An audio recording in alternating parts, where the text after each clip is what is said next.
welcome to the Wednesday Club. How's everyone doing out there? I'm good. Yeah, you're good. You're good. By the way, I want to point out that Star Pilot, Star Pilot 6 said that they were calling it. It was Dormammu's fault that we started a couple minutes late. You are correct. It was Dormammu. He had help from Satanish and Umar. Today is gonna be great, y'all. And possibly the Octessence. But we don't know.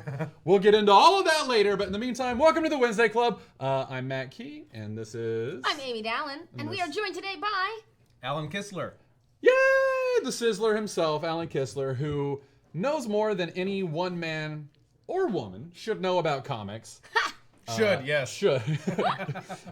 Your story, Not the most, but I'll should. put you in a room with Mark Evanier and Trina Robbins and just see what happens. Mark's a great man. I would totally have a good conversation with him. If I may, to the audience, the way that I perceive you guys to feel about us, like, hey, this is the Wednesday Club, and they know a lot about comics. I'm gonna go watch them talk about that. That's the way I feel about Alan. Like, I could just sit and watch Alan talk to nobody about comics. That's my new show. Just me talking to the camera, not blinking. See, until you got to the not blinking part, I was like, that's not weird. You do that. I've done that show. That's a little unnerving that you're not blinking. But if you wanted to do that show and eat apples, like, hey everybody, I'm eating apples and talking comics, and you could call it Apples and Comics. Snacks and comics? How could that not succeed? Sizzler snacks. Everyone, Sizzler snacks. Done. I like it. Sizzler snacks and sequentials.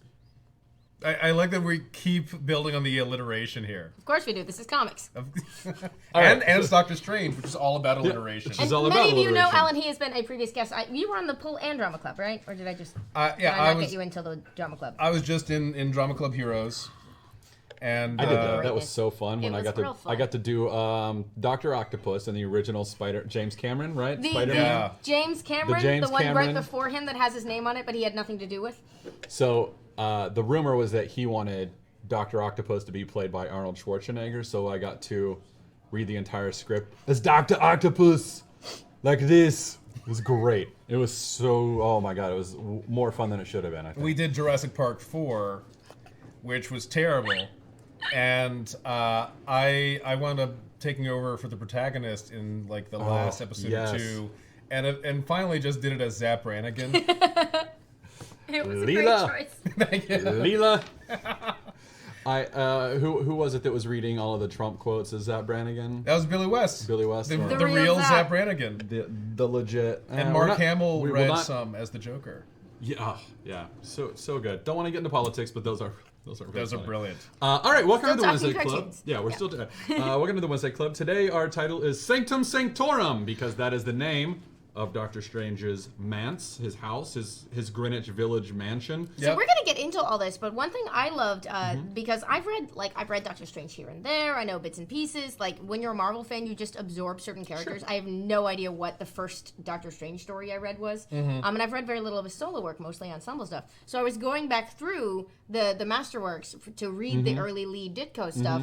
And that apartment shows up instantly. Yeah. So much of Doctor Strange, like much has evolved and grown over time, Yeah. but so much was in place from the get. It's all Ditko too. That's what.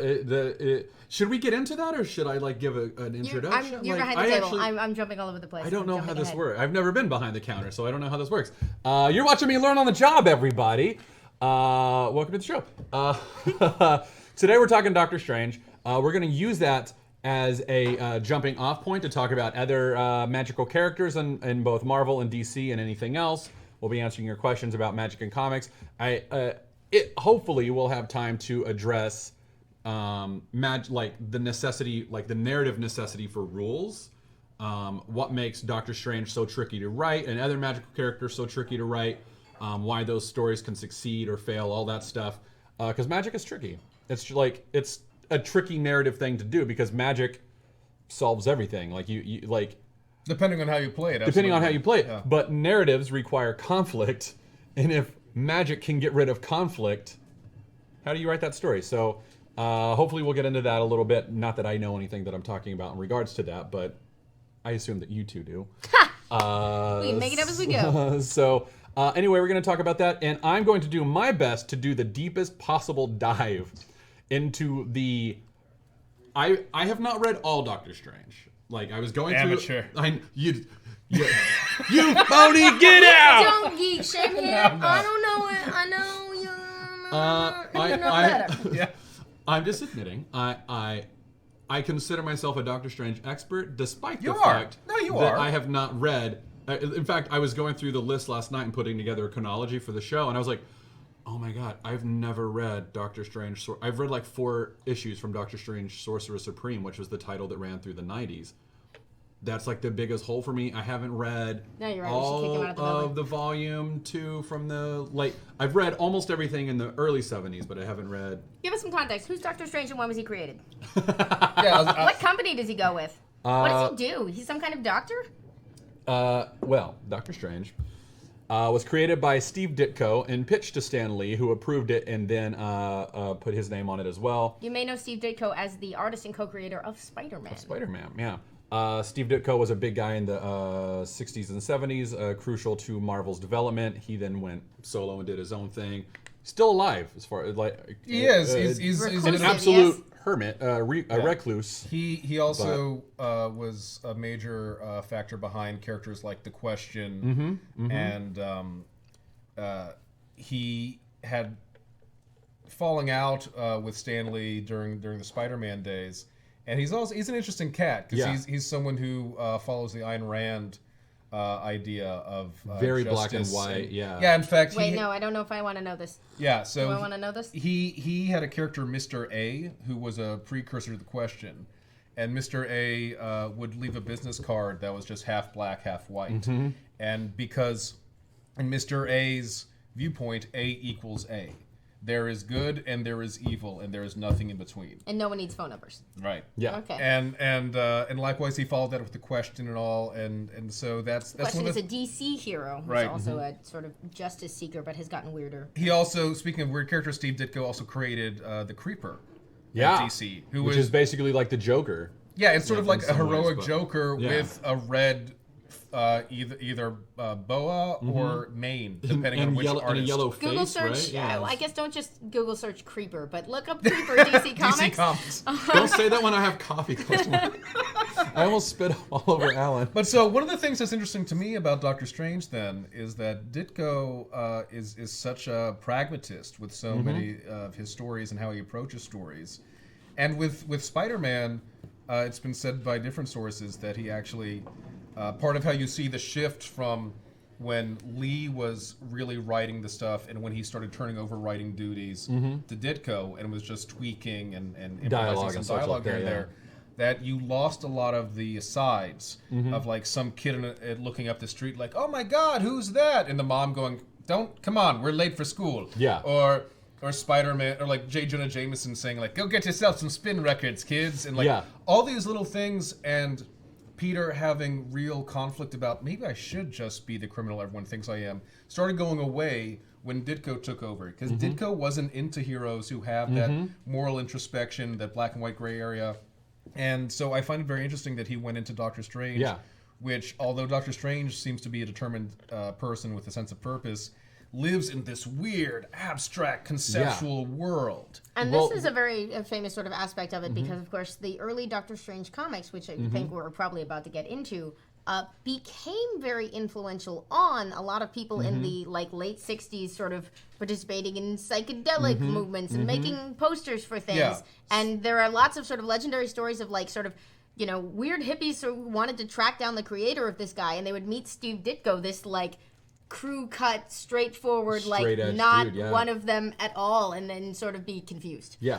Well, let's get into all that, but first let me answer the question that you Who's gave. Doctor Strange? Who is Doctor Strange? Doctor Strange, if you don't know, Dr. Stephen Strange, he's a neurosurgeon. He's arrogant. No one really likes him. He's all about money. He'll turn down patients that he knows he could save if they're not going to add to his bank account or a claim. Kind of brutal. Very brutal. He's like a very mean self-serve. house. Yes, mean house. Mean house. Yeah. I guess house is already mean, but no heart of gold house. Right. Yeah. There's no heart in the early Doctor Stephen Strange. And by the way, you don't get that origin story until issue number 115. So Doctor Strange starts in issue 110. Oh, Old days, comic books would have sort of long-running anthology titles so that they could try out different characters because they didn't want to waste a bunch of money all the time launching something that they didn't even know was going to work. One of my prides and joys. So pop that up. This is worth looking at. An amazing thing about this cover is that there is no way for you to know that this is the debut of the character that would change Mackey's life. Yeah, no, there's no way for you to know because what you have here, goodbye, Eye of Agamotto. That's the Eye of Agamotto. These are all gifts from Brittany, by the way. What you have here is a Human Torch in a cage with Paste Pot Pete and the Wizard. The Wizard, thank you. You don't, but you get the Wizard and Paste Pot Pete. There's no mention of Doctor Strange on this, so here's what happens. They've got Strange Tales, Tales of Suspense, Amazing Fantasy, Tales to Astonish, Journey into Mystery. And I think at the time they had a publishing deal with like DC, not DC, but like the same publisher who did DC, and they were only able to publish 6 to 8 titles, I think, a month or something like that. So there was a maximum number of titles that they could put out. So you would have an anthology that would have 2 characters regularly appear in it. So Strange Tales was one of those. In the earlier days of Marvel, like when Marvel, like Fantastic Four and all that came out, it was mostly Human Torch and Thing and Strange Tales. Every once in a while you get like the Fantastic Four all in there, but then it eventually became Nick Fury and S.H.I.E.L.D. But when it became Nick Fury and S.H.I.E.L.D., it was almost always Nick Fury and S.H.I.E.L.D. at the beginning, and then Doctor Strange in the back half. Right. Which is not just a way of getting around that limit, but also a nice practical way to get people to buy things. Because they're just like, maybe you like this, maybe you like that. We've got both. Especially because they're different genres. Yeah. So it's the same thing like when you put together a superhero team, half of what you're doing, if that's a superhero team like the Avengers or the Justice League, where the other characters have their own solo adventures, you're also advertising other characters that your company publishes. So maybe you came into the team because you like Iron Man, but then you see this cat Captain America, and you're like, he seems pretty cool. Yeah. And you start looking for his stories as well. Yeah. And that's How the they beauty get of it. ya. Yeah. So I keep getting there's so much So who's Doctor to Strange? unpack. So Doctor Strange, he gets in a terrible car accident, and his hands are irreparably damaged. He, being a very wealthy doctor, uses all of his money to try and heal his hands. Various methods, experimental methods, all this other stuff. None of it works. When he gets to his last 100,000 or whatever, he just kind of loses it. And he's like, I'm going to try everything. He starts digging into the occult, starts digging into everything. Finally, eventually hears about this ancient one. And he's like, F it. Let's go for it. Like, I've got nothing else to lose. So he goes to Kamar Taj, where he meets with the ancient one, discovers that they're talking about magic, and is like, no such thing. Thanks, but no. Ends up spending the night there because it's snowy mountains in the Himalayas. And as he's there, he uncovers this plot by Baron Mordo to kill the Ancient One so that Baron Mordo can take the place of the Ancient One. This is one of the other students of the Ancient One. At the time, he's the apprentice. He is the apprentice to be the Ancient One at some point. But he wants more power. And after Doctor Strange discovers what he's up to and sees some magic going on, he's like, I've got to tell him. Doctor Strange's first foray with magic, not magic that he does, but magic acted upon him. His first experience. His first experience with actual magic is Baron Mordo putting a mystical lock on his mouth so he cannot talk. Right. Well, he can't. He can't specifically. He can speak, but he can't. He can speak, but he cannot. He can't expose the plot. Right. Yeah. He can't warn the Ancient One about this plot. So he then has to figure out how to warn the Ancient One, and it kind of goes from there. And that's Strange Tales 110 and 111. And well, here's the great. What I love about that origin story. 115. Thank you. What I love about that origin story with Doctor Strange is that it is a proactive, heroic moment because at that time, like Doctor Stephen Strange could just leave the next morning and just decide, holy crap, magic is real. I am out of here. I'm out of here. Whatever power insane. play is happening between this Mordo guy Don't and think this it's going to help with my dude, hands. it's not going to help me. business. It's not my thing. I didn't know about these guys yesterday. I can forget about them tomorrow. I will leave in the morning. Instead, he decides to risk his life because Mordo knows that he knows. So spoilers for the end of the origin story. He goes to the Ancient One and says, who had offered previously to teach him, and sort of says, I want to accept your offer and be your student. Right. Because since he can't say, so that I can stop Baron Mordo from trying to kill you, he's like, the only thing I can think of, I have to stick around, I have to get him to stick around, so I'll do this. And the Ancient One basically goes, good job, you passed. Yeah, basically, the Ancient One knew the whole time, like, because he's the Ancient One. Yeah, and then so he immediately exiles Mordo and is just like, so you want to stick around? You want to learn some things? And he does. So in the original story, he just says, I keep him around so that I can keep an eye on him. I Yeah, know he's evil. And it's just like, that's a bad plan. It's Stop not a good teaching plan, him Ancient magic, One. Ancient One. Thank you for correcting me. That was issue 115. Also, the brutal efficiency of comics in the old days, they do this in 5 pages, 8 pages? 5 to 6. Yeah. Yep. Doctor All of Strange's that. very first story is 6 pages long, and it features Nightmare. Nightmare was the first villain he ever came up against. Speaking of right out the gate. Like right out the gate, it's like, welcome to Weird! Your nightmares are another dimension. Who knew?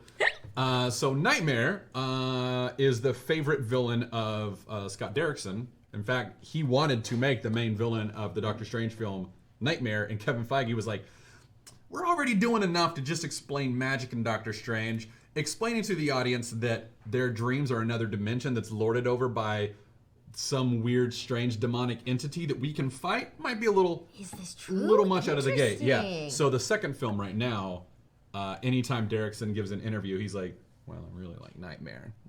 So he's like, I like Nightmare, and we have to address Clea. So the second film, if there is a sequel, will probably involve Doctor Strange's girlfriend, one-time wife, then they're divorced, and she's the daughter to Umar, the niece to Dormammu, the Lord of the Dark Dimension. It's a weird... Special lady from another world. It is strange and wonderful and everything great with comics. Strange, so, you say. Strange. Goo. Pun intended, possibly. What's also interesting about those first handful of tales is that it's actually sort of a throwback to almost the pulp stories when they had some kind of supernatural investigator, and that Strange isn't proactively going out as superheroes tend to do. Yeah. He's living in the village on Bleecker Street, and people come to him because when weird stuff happens, you will hear the stories of the black magic expert in the village. The occult expert in Greenwich. Yeah. Who's like super weird and sticks out. And what I love is that later on, Kevin Smith added an idea in his run on Daredevil. Yeah. And I think like issue 4 or 5, that Doctor Strange, a lot of the Marvel heroes are on a sliding scale. So Sure. even though Spider-Man and the Fantastic Four premiered in 1961 and 1962, in the timeline of Marvel Comics now, if you pick up today's Marvel comic, those events only happened roughly 15 years ago. Yeah. And that's how much Peter and the rest have aged. Whereas Doctor Strange, Kevin Smith implied that his 60s stories literally took place in the 60s still. And because he's magic, he has stopped aging, which actually is set up in a 70s story. It's totally set up, and then he denies it so that he can be in love with Clea. Right. And so Kevin Smith in that story talked about how Daredevil, being a kid growing up in Hell's Kitchen, had grown up on spooky stories about the witch doctor in the village. And likewise, like in Marvel Handbook 2005, they actually said, they went with that idea that, yeah, Doctor Strange is born in 1930 and trains like throughout the 50s and then sets up shop in the early 60s. But some comics contradict it. So it's one of those weird things in Marvel where like Even some the stories... 15-year thing, like sometimes it applies, sometimes it Yeah. doesn't. Yeah, exactly, It's just exactly. sort of one of But- those don't ask. Yeah, but I always like that idea because I like that in between then, that's such a nice way to sort of fill in the gap, that in between Marvel's Golden Age heroes who are still around for a bit of the 50s but then are gone, that maybe Doctor Strange was doing overtime protecting the Earth before the Fantastic Four arrived, Showed and he up was and able to start taking a he's few like, "Oh, breaks. thank goodness. Oh, man. Oh, thank God, I don't have to fight it. Yeah, Fight between... Nihilus on my own. Yeah, but like that he and Howard Stark and Nathaniel Richards over in S.H.I.E.L.D. were like, they were watching the shop. Yeah. So Doctor Strange goes to the Ancient One and picks him up some magic powers, and then somehow ends up in a mansion just sort of taking cases. What happens there? I actually don't know why, because I don't think the Sanctum Sanctorum has any significance like it does in the movie, as like it's. I think maybe Many of you will have seen the big screen movie of Doctor Strange that premiered last November. Does it? Is it like at a nexus? It's a Yeah, mystical nexus. There are stories later that talk about Yeah. that as a central focal point of magic. Yeah. And so like that's Basically, like and it's constantly under attack in some capacity from other dimensions, and that's why he has to be there to watch the doorways to all these other dimensions. But essentially, wherever he is, he's fulfilling his role as a protector of our realm from the kinds of threats that come extra from dimensional threats. I mean, he's sort of a mystical hall monitor because he's not really against magic happening, whatever, and he's not necessarily even against beings from other dimensions. Right? He's not even against other beings from other dimensions like coming to Earth, but if you're coming here to do some damage, to start a ruckus, right? Then he's sending you back home, and so the Sanctum Sanctorum is on a spot where it's much easier to access other dimensions. Yeah, and that's why he's got like the window of the worlds. He can actually like in some issues he can look through the window of the worlds, and that's the big window. That's also the Seal of the Vishanti, also the Anomaly Rue. It's got 3 different names, but the window of the worlds is very specific. Which also shows up immediately, which I was delighted by. Yeah, I it's really all there. thought that would have been one of those things that like didn't get established for decades. Ditko really he knew this character from the get-go. At least that's the way I think. Like everything I've ever read is that he got in it and pretty much knew what he wanted to do. And Stan Lee has even said Steve Ditko would draw the stuff, and like he would pitch a basic story, go home and draw the stuff, then bring it all to me. All I did was fill in the words and come up with stuff like hoary hosts of Hoggoth. And that's the thing, you can tell when the Stan Lee influence starts getting stronger. Yeah. Because with Strange Tales 116, that's the first time we get verbal spells. Yeah, it's about 7 issues in. Yeah. So like Doctor Although Strange. he skipped a couple because they were waiting to see whether people liked it. It was 110, 111, 112, 13, and 14. He skipped, and then 15. So they skipped about 6 months of publishing. I do love this because going back through the Masterworks, they literally just they do a 5-page story, they do another one, they wait, and then when it comes back, it goes, well, we tried him out, and you guys wrote us a lot of letters, so here's Doctor Strange. Yeah. Like, here's it's all more. very simple. It's just like, oh, you wanted that? Good, we'll do more of that. And I think I was trying to do some research, and I've heard a couple different things that these titles were published every other month. But then when I was I was looking at stuff last night, and it was like Strange Tales from June, Strange Tales from July, and I was like, but what? So I actually need to look into it a little bit more. But my understanding was that there would be about 6 months between this issue and when they gave his origin story. As I recall, a couple of the titles like X-Men and Avengers were published bi-monthly, whereas the anthologies were monthly. Every month? Okay. Yeah. Anyway, so he's I lost track. Where were we? Well, I'm thinking of so many different things right now. It's so fun and exciting. We also have a million wonderful questions piling up in chat, which we great. Do you want to throw some out? Well, and I'm curious. This is something I think we definitely should touch on. If we've got the basic grounding of Doctor Strange. Before we get into this, actually, I would like to know how you discovered Doctor Strange. How you discovered Doctor Strange. How did you discover Doctor Strange? I was just thinking, we were talking in the Facebook chat earlier, I can't remember what the first Doctor Strange story I wrote was, because when you're a fan of something like Marvel or DC and you read a lot of these general universes, you get familiar with people and you're not even sure. I don't remember not knowing who that was, but I think I almost always saw him in ensemble contexts or guest star roles. That's how I discovered him. Yeah. So my first experience with Doctor Strange. I had just started reading the X-Men because that's the comic. If you remember our origins. My mom and dad were a little nervous for me to read comics due to our religious faith. But once they saw that I was okay, they were like, let's give it a shot. They saw I was okay. I wasn't burning. Yeah. I wasn't rebelling against them and doing LSD all the time. It was like, all right, you know what? With Doctor Strange. Yeah, exactly. They were pretty cool with me reading whatever, as long as it wasn't bloody and violent and cursing all over the place. So I picked up pretty early on. I think maybe the 5th or 6th comic book I ever owned was Infinity War 1 and 2. I had no context the Marvel for it. Crossover. I had never read Infinity Gauntlet. I didn't read that until a couple years later. I just knew that my comic, I loved Infinity War, and it kept referencing this Infinity Gauntlet thing. I was like, what is this? But Infinity War had Doctor Strange in it, and I was like, who is this guy? And I was immediately drawn to it because there were religious overtones, occult overtones, and it was all stuff that I was hyper interested in. Because I was studying my own Christianity from very early on, so that kind of stuff and intrigue, like the sort of religious and mythological intrigue, like spiritual immediately dimension. grabbed me. So I think the first actual Doctor Strange comic book I owned was Doctor Strange Sorcerer Supreme number 50. It was a glittery cover.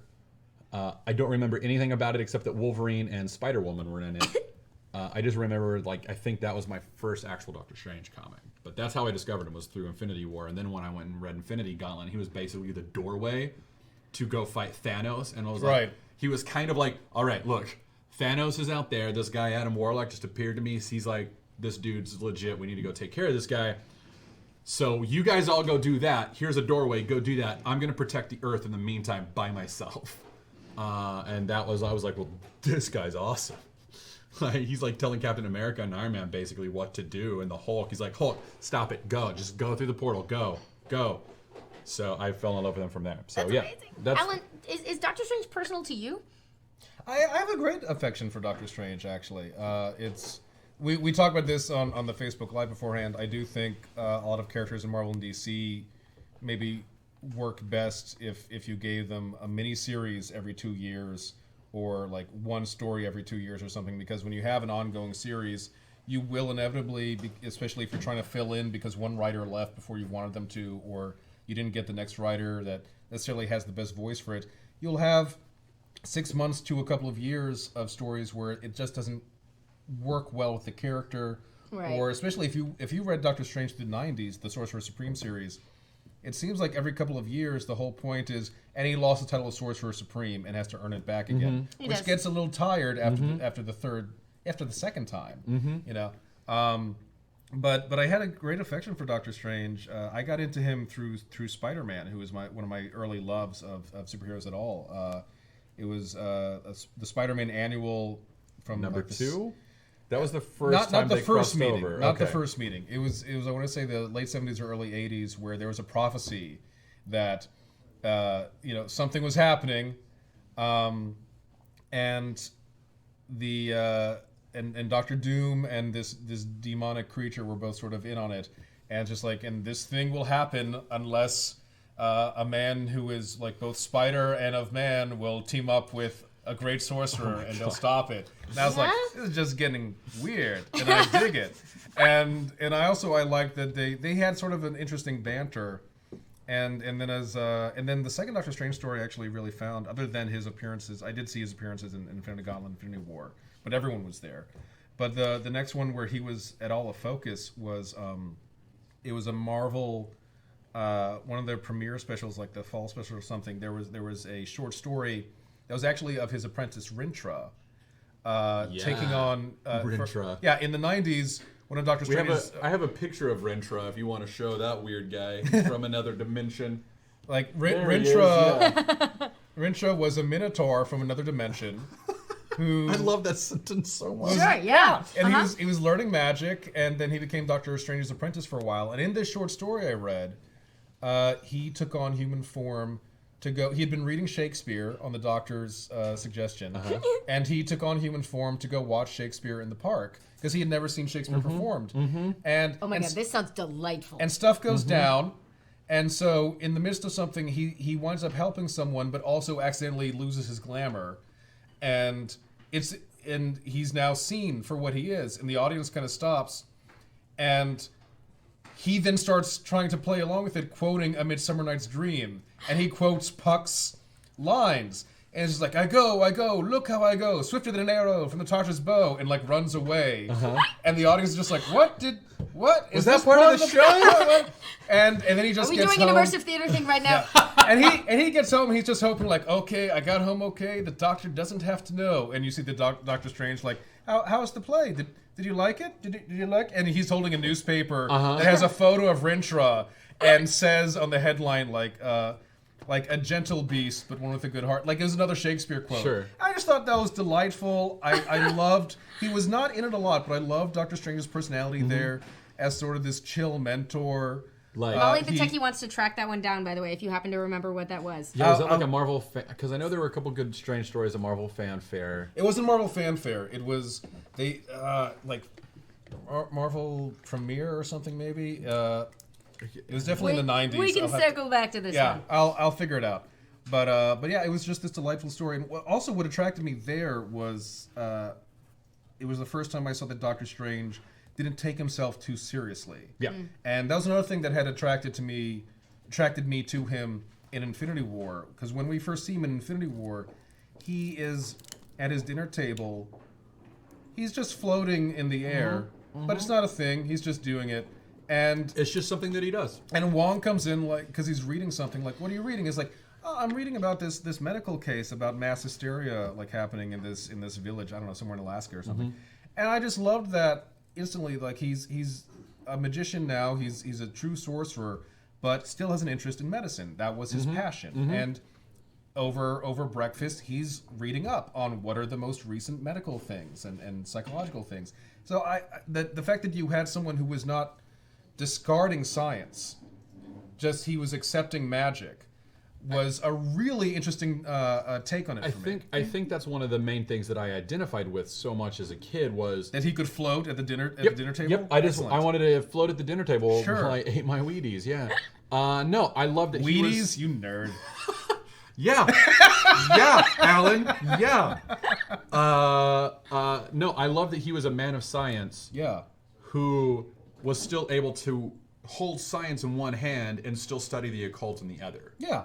Like, he was like, science is still a thing, but also so is magic. There are wider realms. Yeah, and I love that. He was able to keep that in check and in balance with himself. And of course, this was the thing that made, like, part of the reason Doctor Strange, while never being, like, a super headliner, has had a really big impact in some ways, was sort of being at the forefront of, like, we talked about this when we did our comics episode on sort of mental illness and depictions of, like, you can do things like show a psychological landscape in comics. Yeah. And that's a thing you could do, like the idea of other dimensions, the idea of an astral plane, the idea of travel through time and weirdness and things like legitimate brilliance from Steve Ditko in those early days, and many, many wonderful, talented people to follow have made use of the storytelling possibilities of comics to really explore stuff that you can't put into like your slice of lifey comic. Before we say anything else, I just realized I completely forgot to give credit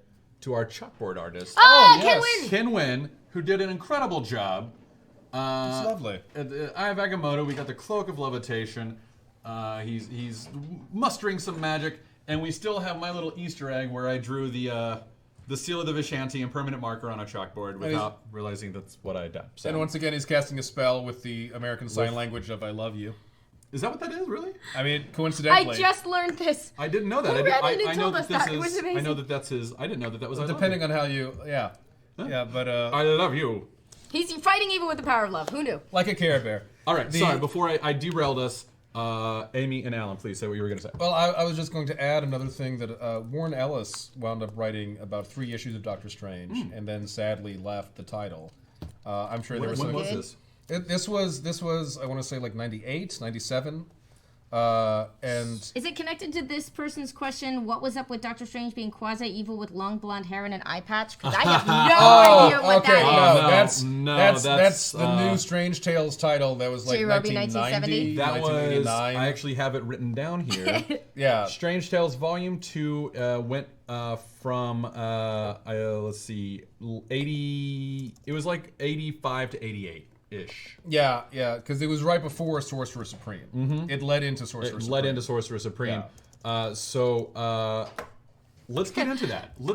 That's a big question. Well, just before that, like what my point is that Warren Ellis like hit on that I thought also should be hit on more often is that Doctor Strange in that story still referred to himself as a surgeon, but now the cancer he was cutting out were demonic influences. Oh, and, I like that. And I love that they were still like this surgical precision, that surgeon's mind of how you tackle a problem, and that you're treating the patient, but the patient is Earth, or Earth's dimension, or humanity's aura. Yeah. And I think that's a brilliant take on it. But yeah, so this story that we've been asked about was a return to black magic, which originally was the title. Yeah. Master of Black Magic. So, which was weird because the early stories are like, yes, I'm defeating the forces of evil using black magic. There doesn't seem to be any contradiction right at the start. Well, before we get in, like, I just want to derail. One of my favorite Doctor Strange moments was when he summoned, like Zom, I want to say. Yeah. to defeat the Hulk in World War Hulk, and then quickly lost control. But the fact that like Doctor Strange was like, no. Like the Hulk is like, I'm gonna win, and he's trying to be nice. He's trying to be a good guy. He like astrally projects them to like into Bruce Banner's mind to try and calm him down, and it works for a bit. Then like he turns on him again, like when so this big giant thing, and then Doctor Strange at the end is like, I tried to be nice. But you're pushing my hand. You're destroying the Earth. So he summons this evil entity named I think Zom. This demonic entity into himself, which is basically like Dormammu, and beats the relentless crap out of the Hulk with it until the Hulk is able to be like Doctor Strange throws him, like Doctor Strange starts to lose control because the rage is too much, throws him into a building where innocents are there, and Doctor Strange realizes, oh no, I've been overcome by the evil inside of me. How do I control this? And Hulk actually saved all the people. And well, this actually provides a great segue into the story we're talking about. Yeah. So this goes into how has the magic of Doctor Strange changed over time. So like when we mentioned earlier, like he's just doing magic. Yeah. And later in Strange Tales 116 is when he starts referencing entities. And he references the Vishanti, Dormammu, and Sidorak in that issue. And then it became this idea, and Stan Lee seemed to be the one developing it, that half of his spells, when he's saying, by the vapors of Valtor or by the fangs of the Farala. Yeah. Those are actual entities in other dimensions, and he is borrowing their weapons their or their extra-dimensional powers. power, Winds of Watum, Crimson Bands of Sidorak. Right. Yeah. So in Marvel, anyone who has magic, like they're essentially they're utilizing either like energy of the earth around them, elemental energy, or they're using some kind of a totem or a talisman to focus this, or they are literally asking someone for a favor. Let me use the Crimson Bands of Sidorak. He is asking Sidorak, I need to bind this guy. Give me your bands for 5 minutes. Yeah. And I will do that. And so it was an interesting way because that really went back to the idea of like Strange is not born. He's not Merlin. He's not born with some innate ability. He acquired this through study and concentration over the course of about a decade, as the original comics indicate. And in the 80s, we started getting into the idea of, okay, if you're borrowing stuff from other entities, there might be a problem with that. They might start asking you to do favors you don't want to do, and then also like how much of your power is actually in these items, especially Doctor Strange, like the Eye of Agamotto, the Cloak of Levitation, the Book of the Vishanti, which interestingly we're told has no combative spells. Side note, Sork pens. Question, fave magical tool of Doctor Strange's. I'm going to pause this here while we answer this one and then continue. Yeah, favorite magical tool of What is your favorite of his magical tools? I think the Cloak of Levitation. Shade to the eye. No, it's not shade to the eye. It's just I can't remember the artist who made that, but Brittany got me for that for Christmas a couple years ago on Etsy. So if you want that, look on Etsy for Eye of Agamotto, and you can probably find it. But yeah, I like the Eye of Agamotto, but I feel like it's never really fully been defined as to what it can do, because it can do so much that I almost feel like it's almost like just a plot device more than anything. Whereas the cloak, it seems like it's a mystical totem and sort of like a badge of the office as Sorcerer Supreme. At least it becomes that kind of later on. And it's just cool. It just looks cool. I'm just going to say the books. Yeah, the library of Doctor Strange. Because I love that he's a hero who fights with a library. Yeah. I mean, and the Eye of Agamotto, like what they eventually established, they were essentially 3 talismans of Agamotto. And like the Orb of Agamotto. Right, and like each one gives a perception on a different form of time. So like one looks into the past, the Orb of Agamotto looks into the future, and the Eye of Agamotto looks into the now and reveals truths about the now. Yeah. And I find that very enticing. But in the end, I got to say the Vishanti, because the Book of the Vishanti is so lovely, because it's not only just a spell book, it's a history. And so... And it's something that each Sorcerer Supreme adds to. Yeah. So that alone, just the idea of like you essentially have a journal of the legacy of Sorcerer Supreme. That goes all the way back Agamotto. Starting with Agamotto, who was the first Sorcerer Supreme. Yeah. Yeah. I love that idea. Interestingly, we don't have to derail further, but that does lead right into Einhurst Crow, who asked, have they ever stated how many Sorcerer Supremes there have been in the universe? It seems the Ancient One was something of an immortal. How long will Stephen Strange live as a Sorcerer Supreme before it's cut off? But I'm going to guess we can all make our own guesses. That it's about ever that. been defined. We know that There's Agamotto currently a was book the called first. Doctor Strange and the Sorcerers Supreme, so Right. the term gets used loosely. I mean, there's also occasionally a disconnect between is he Sorcerer Supreme of Earth or Earth's dimension. Yeah. That is occasionally contradicted in some stories. It tends to look like he's Sorcerer Supreme of Earth's dimension, Yeah. and Earth also happens to be a great focal point of magic in the Marvel In universe. this particular dimension, But Clea then is Sorcerer Supreme at one point of like the Dark Dimension. the Dark Dimension, and Clea is the Margulies, aforementioned mystical lady. right, and Margulies Zardos, who was the foster mother of Nightcrawler, was Sorcerer Supreme of the Winding Way, which was yet another dimension. Then I believe if we can actually use this to circle back to the question of the blonde Doctor Strange. Right. I believe that there was this alien extraterrestrial entity named Urthona. Right. Urthona. I know I have a picture of that pulled if you guys want to find that one, but Urthona wanted to be Sorcerer Supreme, I believe, of this dimension, but he knew that there already was one. Right. So he wanted more territory. He wanted more territory, basically. So he was kind of like, I'm ready to be Sorcerer Supreme. This guy is nothing. I'm going to take this guy out. He's never met Doctor Strange, has no idea what Doctor Strange looks like. So he invades Earth and steals the entire Sanctum Sanctorum while, let me back up, he sends an evil general sort of character who's also like a very powerful sorcerer.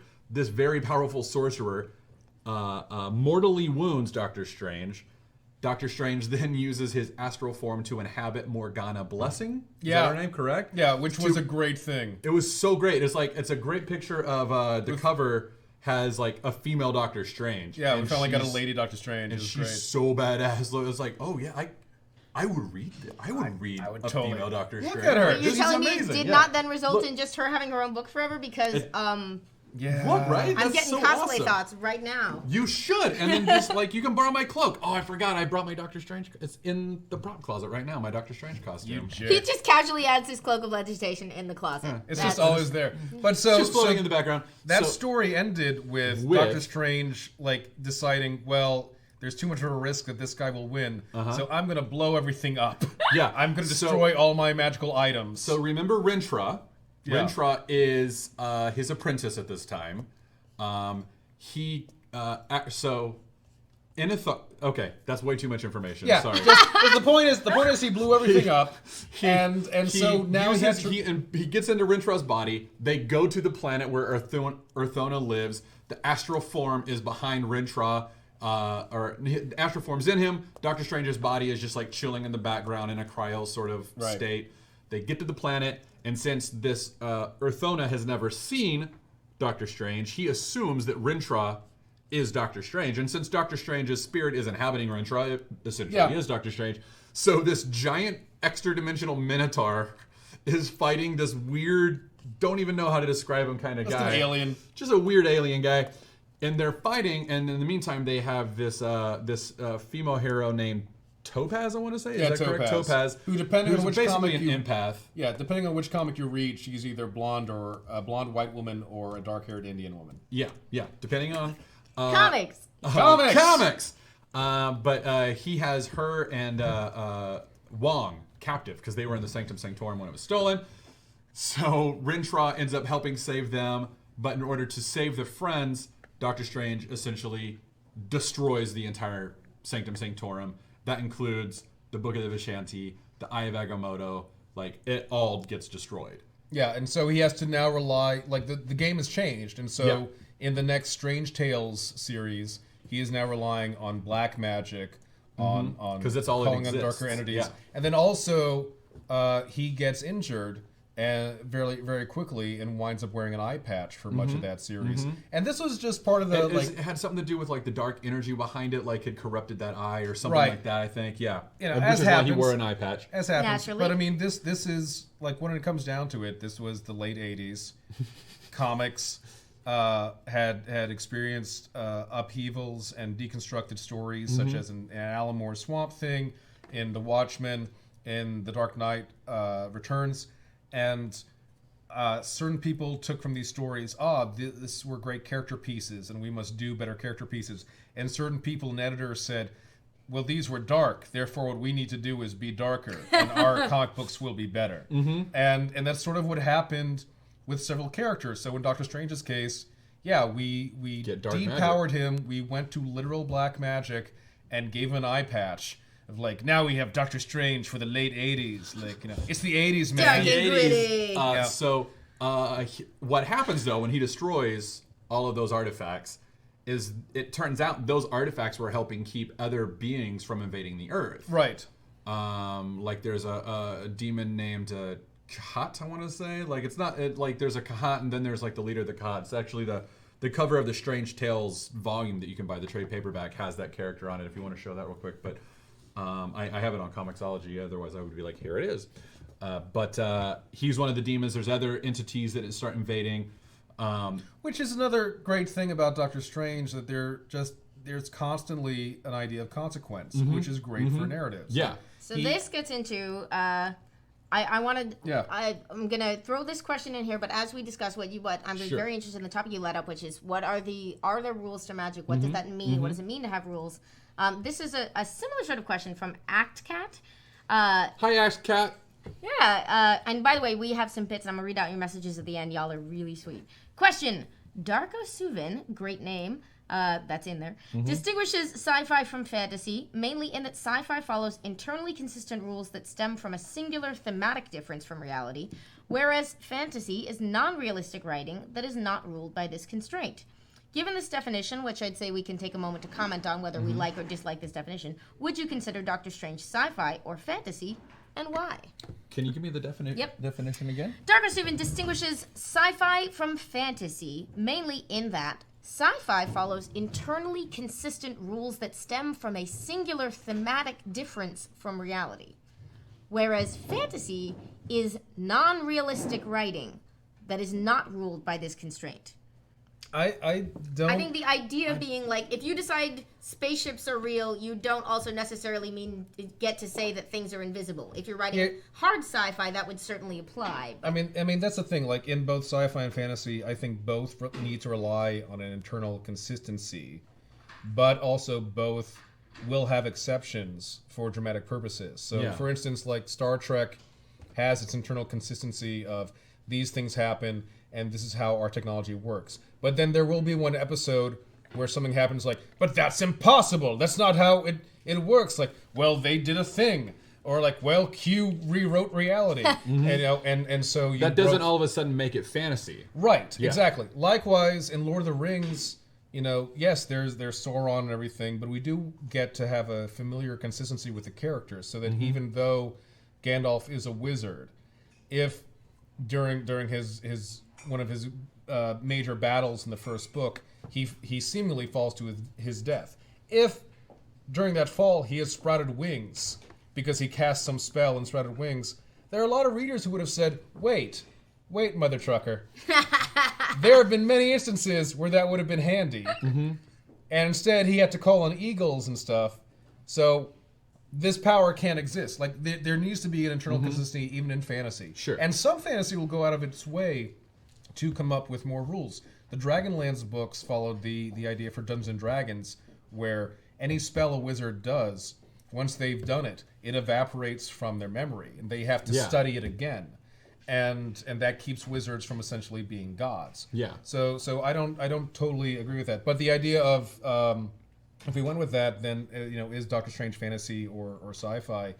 I'd say he's more in the fantasy camp, but I mean he lives in a sci-fi world where Reed Richards has a time machine, and his occasional friend is a guy who got bitten by a radioactive spider and had his body chemistry altered. He does live in a world where that's familiar, and any modern or contemporary, some call it urban fantasy book, like Jim Butcher's Dresden Files. Dresden Files, Love and Chat earlier, by the way. Right, science still exists there. it's... I do think that I'm also going to throw this in, or as we do want to do it. No, I was just going to say I think there's an interesting intersection of where science and fantasy kind of intersect, especially in a comic book universe the Marvel universe, like DC which is written comics. by so many people. Yeah. Right. Like it's hard to keep like a consistent. And I would say also like the logic, you know, the definition that ACTCAT offered is interesting because they define sci-fi as following eternal consistent rules that stem from a singular thematic difference from reality, and that if you take that, that's sort of a narrow definition of sci-fi, which is a very interesting one. But you certainly, you do depart from that even in things that we would consider straightforward science fiction when you get to a world as big and complex as the Marvel Universe. Yeah. It's not all hinged around one single thematic change. Even the science fiction, serves different purposes and works in different ways. I'm also going to throw in Autistic Cosplay, our buddy from chat from the other week, said, question, what do you think are the differences in ancient magic as opposed to science so advanced that it has become magic? It says as writing tools, and I'm not sure I'm understanding that exactly.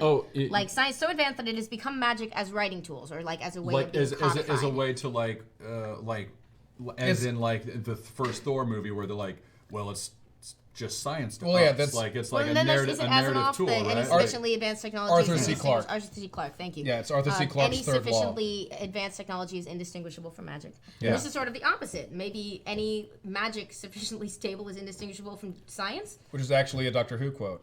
The Seventh Doctor in Battlefield, and I want to say it was a 1988 episode. The Doctor discovers that he, in a future incarnation, will be Merlin. Oh my God, that's awesome! And says that although Arthur C. Clarke's third law is correct, so is the reverse, which is just one of those wonderful things. But that's another universe. Like in Doctor Who, it's meant to be science fantasy, really. Even though it's these weird abstract concepts, like to the Doctor, this is all science, even if it sounds ridiculous to us. And that includes magic. Whenever he encounters magic, he is defining it in his science. Yeah. It's never just magic. Like, these people are using elemental forces. Like, this is not a voodoo doll. This is like a DNA lock avatar. And it's just using advanced magic. Or like, these people learned how to cause scientific changes and chemical changes through words rather than math. Yeah. Stuff like that. There's also a strong, I've heard some really spirited debates on the subject of whether it makes sense to view it as sort of these are all forms of science expressing themselves differently, or whether it's important or useful or serves a function to distinguish fields of science and knowledge, and as you sort of see explored in the most recent Doctor Strange movie, the idea that this should not be considered science because your ways of knowing and interacting with it do not apply here, even though you will study it, even though you will serve it, and it's an interesting I had always leaned towards the former, everything is a kind of science. But my friend sort of sat me down and had a big long talk, and he was just like, no, see, the point is it takes something away from the spiritual dimensions to imply that they have rules which can be understood as easily and coherently as these other things. So I think you could come down on both sides of that one. In Fantastic Four 500, I want to say, it's in Mark Waid's Unthinkable storyline, drawn by Michael Wieringo. Doctor Strange is helping out Reed Richards fight Doctor Doom, who at this point he'd always had some magical knowledge, and in this story just totally takes on further sorcerer might to take on the Fantastic Four, because he knows how much Reed Richards struggles with magic. And Doctor Strange is teaching Reed Richards, scientist that he is, essentially how to use a magic wand, and Reed Richards just can't get his mind around it. So Doctor Strange has the magic wand look like a device that Reed Richards would have done with a button, and Reed Richards still can't because he's trying to figure out the operating system, he's trying to figure out the circuitry, and Doctor Strange finally tells him you have to believe that it'll work. That is this simple talisman. You just have to believe that it'll work. And what happens with Reed Richards, as soon as he says, "I don't understand this," then it starts working. and so it is that interesting. It's in that realm of you could view it as it's a sufficiently advanced science because Reed Richards, who has no magical ability innately, but nor did Doctor Strange, is able to learn how to cast a spell from this thing. Or you can say the fact that it's based on faith makes it a fantasy thing and not science. Because usually electricity does not care if you believe in it. You know, it's science out there. And I mean, that also goes into, like, in Marvel, I do think it's interesting that magic is... There are people born with some innate talent for it, but magic can be learned by pretty much anyone. Yeah. Whereas in DC, there actually are genetic factors that have to be part of it. There you go. So, do we have any other questions? Oh, we have so many questions. I don't know. Let's just do that because I know we're having a crossover with the crew over at the Nerdist. They've got some news that we have they're going to surprise us with. I don't know. Exciting. No idea what it is. It's going to happen at some but point in apparently here, it's like comic book related or something. What's that? They'll be crossing over in about 8 minutes. 8 minutes. All right. So All right. for the next 8 minutes, we're just gonna. We can start prepping these. We'll need more than 8 minutes. I'm grouping all of the questions that have to do with recommendations because we will be going there. Let me. I pulled some Twitter questions last night. I haven't had a chance to look today, but I pulled some very quickly last night. Katrina, I think it's Kratrina. At Kratrina asks, I'd like to know where to start with Doctor Strange as someone who knows no lore. All right, we're going Perfect. The Oath. The Oath, very simple. It's a straightforward, very accessible book. You get to see Doctor Strange at his best. You get to meet Wong. Who we keep mentioning but have not explained, partly because we are putting off getting into the sort of problematic sides. Yeah, there's a problematic side to Wong. Problematic side to Doctor Strange. Yeah. Yeah, true enough. Okay, but The Oath, we'll get there. But The Oath is a wonderful series. It's written by Brian K. Vaughan with art by K. Marcus Vaughan. Martin, I think. It's a beautiful book, and it essentially tells the story of Doctor Strange is shot by a cursed pistol that belonged to Hitler. It's one of the only weapons that could get through his default magical protective spells that keep him from ever being shot. I'm sorry, I have Agamotto. It's right up there with a Chekhov gun. Deadly. So he goes to visit Night Nurse. The scene that you get in the movie where he appears to Christine Palmer in his astral form and is telling her, like, I would suggest putting the needle here, whatever it is that he says in the film, comes directly from the first issue of The Oath, where he appears in his astral form to the Night Nurse. In this one, I think it's Linda. So Yes, there's it's a not comic Christine. book character Three, yeah. who you can sort of think of as a cross between the Christine Palmer character from Doctor Strange and Rosario Dawson from the Marvel Netflix shows. Yep. They are sort of based out of the same mythology.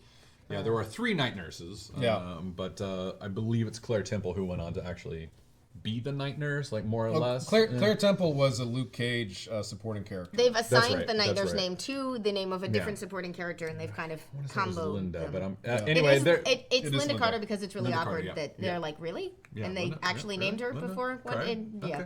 Okay. So Linda Carter is the Night Nurse in this, and they kind of have this They bit should of a make it romantic. using a different last name now. Yeah, they should be. Bit of a romantic relationship, but then it turns out that Wong has, I think, cancer. Yes. And Doctor Spoilers for Doctor Strange the Oath. Yeah. I mean, this that's the is all in the premise. first That's issue. the Yeah, premise. that's the premise. And Doctor Strange is trying to find a way to cure him. Thinks he might have a chemical or like a potion that he found in another dimension that might work. Then let's not give the whole story. Yeah. So, but there's a great part in there where he basically leaves one of the bad guys in hell. Like, it's one of my favorite Doctor Strange moments. Like, the guy threatens him, threatens Wong. Does all these other things. But and you need to know for this story is that Wong helps Doctor Strange and is essentially his best friend. Yeah. And he's Doctor Strange. He's like, all right, well, I'm just gonna leave you here. Bye. Like, pieces out, leaves him in another dimension, and the guy's like, well, how do I get home? It's like, figure it out. You shouldn't have been a jerk. Yeah, I think The Oath is a great starting point, and as is honestly Jason Aaron's. Jason Aaron is. We got questions his from way of Gavin the the weird, Great, yeah. Dan Radra, Nirman423, all basically asking, would you recommend the current Doctor Strange book? For someone who's totally sold on the weirdness of Doctor Strange, what's a good place to start reading? And if all my Doctor Strange knowledge comes from the movie, but I really want to get into it, where do I start?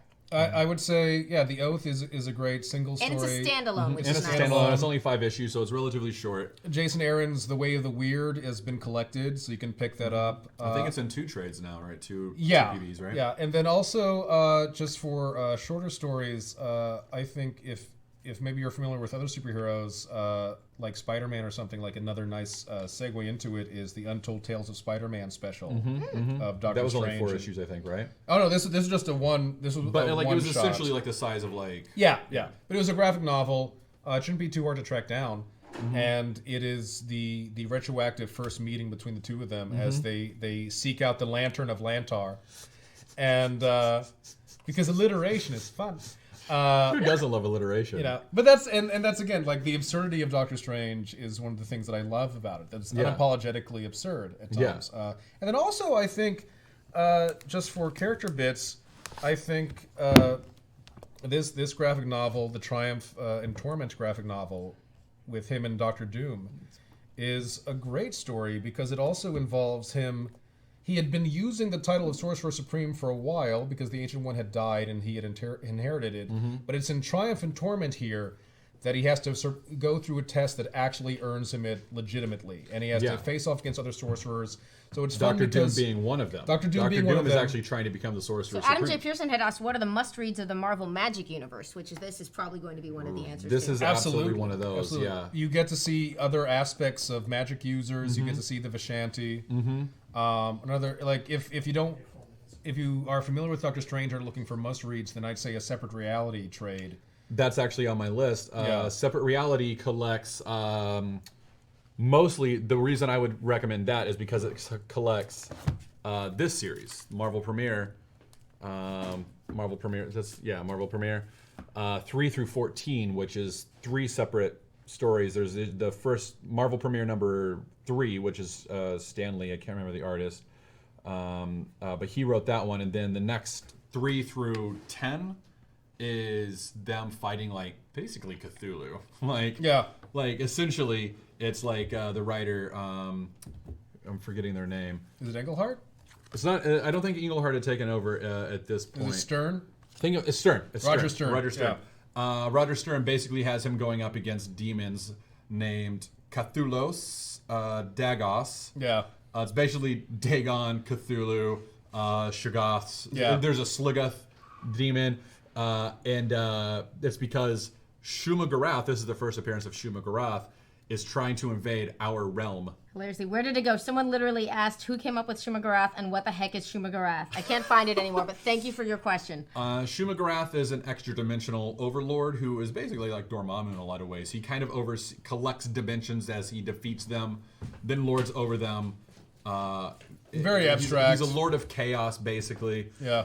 And he is... Yeah, here's Shuma-Gorath. Right here. Let's go ahead and...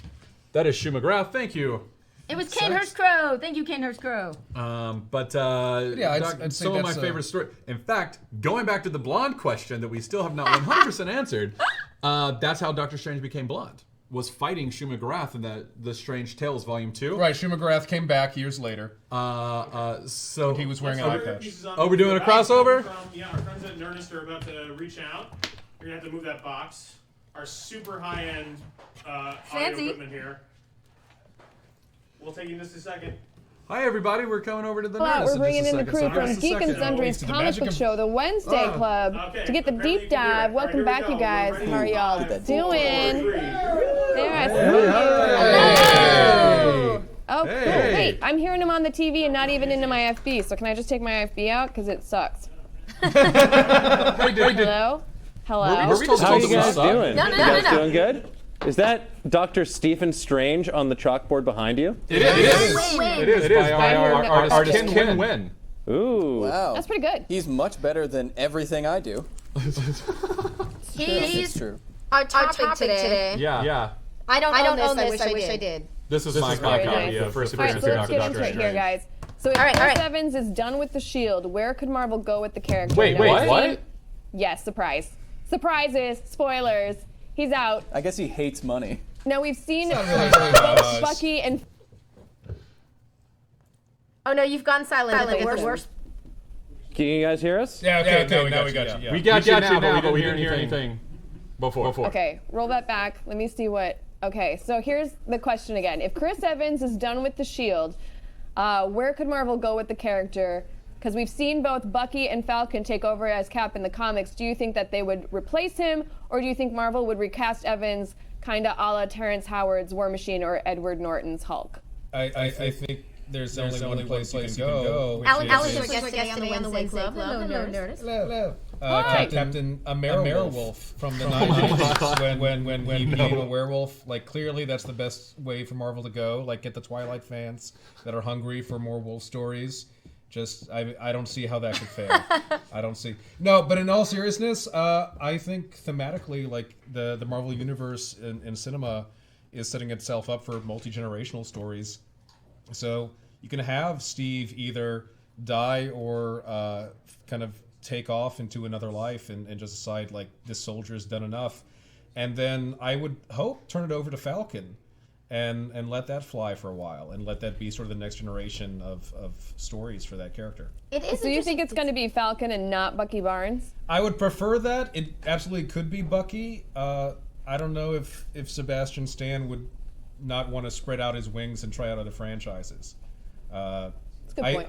I think also, like, I mean, some of the criticism Marvel's been getting, that as great a job as they're doing, it's still a very white universe. And if you can have Captain America be a great character we're familiar with who's also representing a different side of America, I think that would be a big win for them on multiple categories. Cool. Yeah.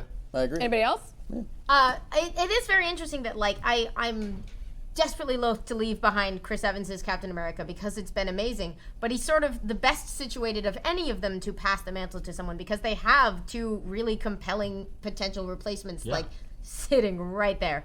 I like your arguments for Falcon. I don't know what you do with Bucky in the meantime. You could also, like, it would probably exhaust the public, but you could have Bucky sort of take it on, decide it's not for him, and have Falcon step up. That would be a more comic booky but less easy to market way to do that. I mean, I think the best place for Sebastian Stan would be to keep the darkness of the Winter Soldier and heck, give him and Black Widow their own movie or like a Netflix miniseries for 6 episodes where they're just being cool and stealthy. Matt, what do you all think? I think that a lot of the actors who have been with Marvel from Phase 1 are probably going to phase themselves out into Phase 4. Yeah. Right? Like, because they're all they're 10 years older, 12 years older in some instances. So I think it's entirely possible that Phase 4 is going to be a completely new reality. Like, I think, like, Thanos may come in, like reset a reboot, everything. like First Class X-Men style. I'm not even, like, just throwing that out as, like, I think this would be interesting. I think that's what they're doing. Now, Like, see, I I'm going think to be they'll the have- dark horse. Oh, sorry, I didn't mean to interrupt. I'm going to be the dark horse here. Go for it. And I think they should just, doing strange hands. Kyle can actually do the spells. I think they should actually wind up recasting Chris Evans and maintaining this character of Steve Rogers because he is such an integral part of the lore. I like what you guys are saying. I want Falcon to still be Falcon. I want Bucky Barnes to still be the Winter Soldier. And we've already proven, I mean, time and time again, look how many times we've recast Spider-Man, look how many times we've had a new Batman. I don't think the public would riot. They would just take some getting used to. Yeah, I feel like we haven't gotten enough Falcon yet. Like, I like the idea of him eventually taking up the mantle of Captain America, but I just feel like I'm still getting used to him just being the Falcon, and I haven't seen enough about the Falcon that it's making me going to want to like him enough as Captain America. Does that make sense? I think that, yeah. I think that's why, what you and Dan are saying are basically, like, kind of almost what I'm suggesting is what they're going to do with Phase 4. Like, they're probably going to recast Captain America. We're probably going to still continue to get maybe some Falcon and stuff like that, but I think some of the major characters will end up being recast. And hopefully, like, what would be cool is if they did Patriot. My Young Avengers. Young Avengers, like, if they did something like that, that would be pretty cool. I mean, that you can also do that. It'd be difficult to do in a full reboot because that set of heroes is closely tied to the legacy. Absolutely. Yeah. Also, you can bring in Patriot from Young Avengers as maybe like the next Captain America with now Falcon and Bucky no longer the sidekick apprentices of Steve, but now the mentors of the person who's taking on his legacy. I would be down for that because then everyone gets to keep their individuality. And then you get this great moment where, like, he earns the shield and they're like, here's the shield, son. And he's like, yeah! But Dan does make the good point that they probably don't want to stop making stories about Steve Rogers. Like, in the long term, there's probably going to be a Steve Rogers again. In the long term, yeah. But I mean, for the immediate, like, whatever movie is after the last Avengers movie, I don't see them rebooting quite so quickly. Yeah. All right, well, guys, I got to interrupt you because we've got a whole rest of the show to do. Sure. But thank you for your points. Thanks for talking Avengers, guys. You can Thanks for catch the having Wednesday us. Club in their natural habitat from 12 to 2 p.m. PST Wednesdays on Geek and Sundry's Twitch. Bye. Have a good show. Thank you. You guys too. Bye-bye. Bye. All right. You can put away your super high-tech pieces of your equipment. Thank you. Thank you. Man, no more Chris Evans. That's... Wow. He's But, going I to be mean- busy fighting David Duke. Well, and he Punching said he him wants to in the face. direct. He's ready to start directing. Exactly. And he Yeah. said that after Winter Soldier. Yeah, he's like, I'm gonna avenge it. Like, this isn't surprising news. Yeah, he's been wanting to get out of slowly get out of acting and start directing. But like again, like going back to the Phase 4 thing that I was saying, like Marvel, if you notice, like their next series of films, hardly any of them take place on Earth. Like like Wakanda is Earth, but it's not an Earth that we know. Ant-Man and Wasp is going to be all quantum realm. Like they're probably, in fact, I think they're probably going in the microverse for half that. I mean, that's film. really what the quantum realm is. It's just a better name. Yeah. You don't like microverse? Full of micro machines and microwaves? The Micronauts. And the dude who talks really fast all the time. I love that man. That man is amazing.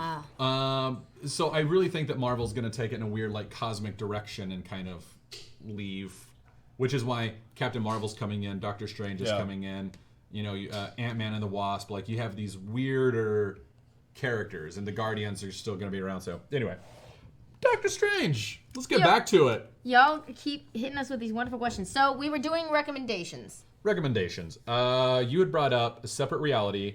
That is the trade paperback to go find if you want to get like some great early Doctor Strange, but like post Ditko lead. And I mean, once You can read the original Stan Lee Steve Ditko stories. They've been printed a number That's of an times omnibus, in various editions. Yeah. Yeah, so I mean, especially if I mean the Masterwork stuff, the original Stan Lee, Ditko, Kirby stuff of the Marvel Universe is usually what I recommend for parents who are looking for comics for their kids. Yeah. Because it's the familiar characters, but you don't have to worry about anyone like cursing or extreme bloodshed or, you know, if Wolverine's going to take someone's arm off.